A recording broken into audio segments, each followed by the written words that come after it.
ہاتھ میں لوہے کا کڑا پہننا یا کوئی زنجیر وغیرہ پہننا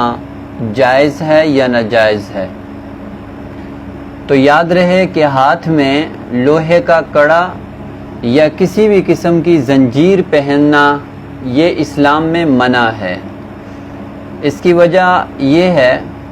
مسند احمد کی حدیث ہے اور ابن ماجہ میں بھی یہ الفاظ موجود ہیں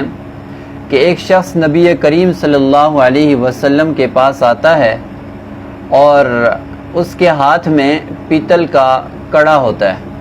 تو آپ صلی اللہ علیہ وسلم فرماتے ہیں کہ تجھ پر افسوس ہے کہ تو نے یہ کیا کر دیا۔ اس نے کہا یا رسول اللہ، یہ مجھے بیماری ہے، اس بیماری کی وجہ سے میں نے پہنا ہے۔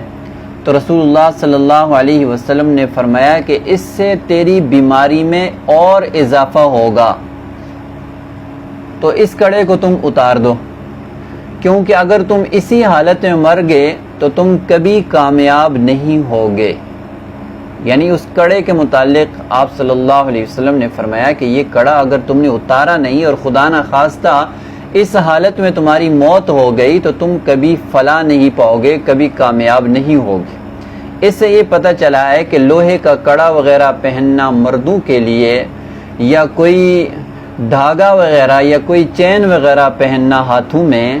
یہ مرد کے لیے جائز نہیں ہے۔ اور اگر اس عقیدے سے پہننا کہ یہ دھاگا مجھے شفا دے گا، یہ کڑا مجھے شفا دے گا، تو یہ اور بھی زیادہ خطرناک ہے، اور یہ پھر کفریہ کاموں میں چلے جاتا ہے کہ نفع اور نقصان دینے والی ذات تو اللہ کی ذات ہے، یہ کڑا اور یہ دھاگا اور یہ چیزیں کچھ بھی نہیں دے سکتے۔ تو اس لیے ان کاموں سے اپنے آپ کو بچانا انتہائی ضروری ہے۔